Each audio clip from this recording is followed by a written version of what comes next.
Okay, so Lavos. Um, he's actually really good. I think if you build him in certain ways, he's really not as complex as um, the descriptions and like look of him uh, would make him out to be. Um, like the whole surviving thing is very much not difficult if you either use persistence or lazy gating. Um, he's good with persistence because obviously he can spawn universal energy orbs pretty consistently, um, and he has um, innate DOTs, so you can buff certain weapons to just destroy anything. Um, so yeah, I think once you play him a little bit, he's not as complex as people might think. Not to say that I'm playing him perfectly. I will talk about what I should be doing more when playing him, so you know. But yeah, he's really not too complex. Um, so yeah, very quickly. The one is pretty okay.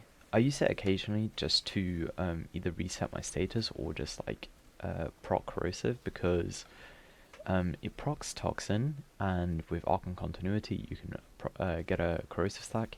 It's not wildly influential, um, but especially not for my thing because I actually kind of chose the wrong priming here. But if you're running, um, if you're running Archon continuity, the singular corrosive proc is very nice. Um, it that paired with corrosive projection obviously is a pretty decent armor strip. And then if you run the augment with it, which I wouldn't recommend for this build, but in other builds you definitely could. You get your cooldowns reduced, and you get innate ability um, ability range for your one. So the range becomes quite big even after just adding on stretch. So it's pretty good. It also restores HP, which is a very nice thing to use persistence with. Um, Another reason to use the augment then would be obviously for the ability range, so you can get more enemies in, you get bigger heal, and so on. Um, but yeah, it's pretty solid. I think having a bigger range also makes it like a nice way to remove all of your cooldowns. Because obviously, if I remember correctly, the augment is like if you hit um, mm, like 4 people, the cooldowns of your abilities start to get reduced, um, and it reduces it by like 4 seconds or something. It's pretty good. So you basically have your one active all the time, um, or not on cooldown when I say active, I guess. But yeah, two is either subsume slot or pretty decent. I think most people would prefer to have the four as a substance slot because there's a lot of gas setups that you could do with Lavos, which are pretty popular. I just don't do them because I don't personally play Lavos in my free time that often. So I didn't mind subsuming over the four, um, because the two is a nice movement tool. Um, and if you like lock it in with your elemental management, you can prime a lot of people in an area with viral or corrosive or magnetic. Um, so you just dash through a group of enemies, turn around, and they're primed with whatever you've chosen to put on. It's very nice. But yeah, otherwise it's subsume slot for a lot of people. Um, it's just yeah, four is also a subsume slot. Um, The free is something I should be doing better. I should be casting the free a lot more than I currently am, but it's mostly me being lazy. The reason the free is so good is that you will get a lot of universal orbs, and with universal orbs you get status immunity on Lavos, which basically means you don't need to run any prime sure-footed. It is very very nice. I should just cast it more to have it out for basically constantly, so I can constantly have status immunity. And I guess I should cast it more when I'm rotating between rooms. But yeah, it is very, very nice. I should be doing it more, and I think you should definitely do it more than I do. I'm just slightly lazy with it, but it is a very useful ability. Just keep it out with the augment, and you'll have status immunity. Like, I rarely got hit by statuses in the run, even though I didn't use it at all. So if you just use it like a tiny amount, like you can get away with it. Yeah, the 4 is definitely subsume, for me anyway, as I don't have any gas setups to do, but I guess otherwise you can keep the 4. It's just the heat adding on, and it spreads heat around, but it's not too strong, so it's not very relevant. But yeah, I think that's mostly it for Lavos.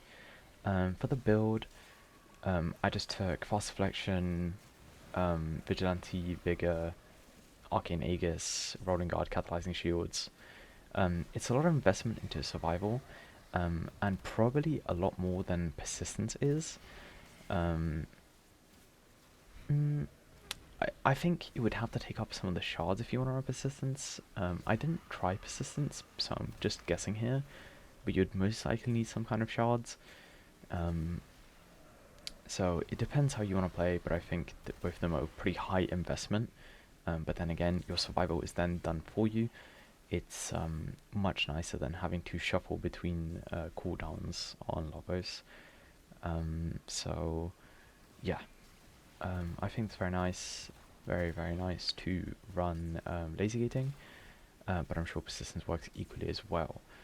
I'm pairing the hold down version, so I get electric DOTs with Soulfluence. So some suggestions I can make here is you replace Omamori, which just insanely improves your survivability. Like, I can't understate how good it is. It's a 50% chance to not be hit.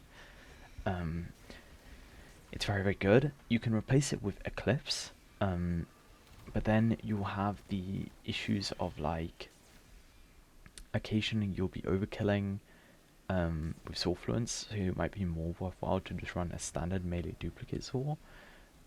Or you can run Ruffle Advance, but then you'd have to shift your build around, and probably mostly because you need the strength, but also because you won't have Omamori, Fast Deflection, Vigilante Vigor, and Arcane Aegis with Katas won't be quite enough, I don't think.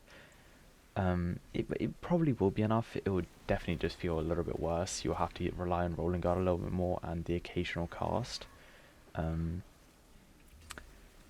About that, I would recommend having a Auger mod somewhere on your loadout, just in case you really need a shield gate. If I remember correctly, I was running out on my Kuvanukel, just so I can get shield if I really needed it, but it's not too necessary if you're running over Mori. Yeah, the improvement I would make for my specific build is replacing my priming with viral. At the time, I took corrosive magnetic cold and radiation, because you need 4 statuses, and then the one that you get innately from your free to make Soulfluence work really well against Fraxes.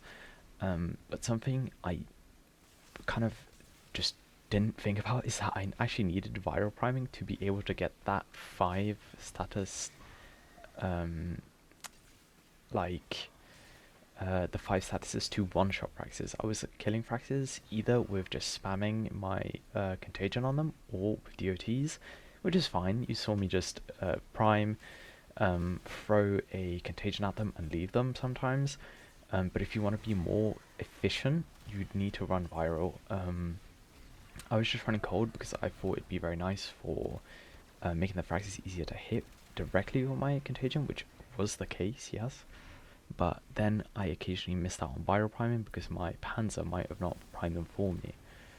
So I think it's slightly more efficient and consistent to run viral on your Kuvanukel or primer of choice. But corrosive, cold, magnetic are also fine. For the primer choices, I think there's mainly 3 choices that you could make here. As long as you're hitting the 4 statuses, it's not too relevant, but I think Phantasma is probably going to be a very good choice. It's the best primer in terms of just applying statuses on, because it has such a high fire rate, high multi-shot, and it doesn't really have a reload speed because it's just basically instant. It's very nice, and it has a lot of statuses innately, but you're missing out on Fortifier, which is a very nice piece of survival. So I personally chose the Kubanuko. But yeah, there's something for you to think about. But 5 statuses, including the one you get innately of electric on your Lavos, is what you're aiming for with this setup. And yeah, I think that's mostly what I wanted to talk about. Alright, the shards are red melee critical damage shards because they're no different to purples if you don't have an energy max. So you can't get above 500 energy, and then the purples won't have the doubling effect on your crit damage. If you don't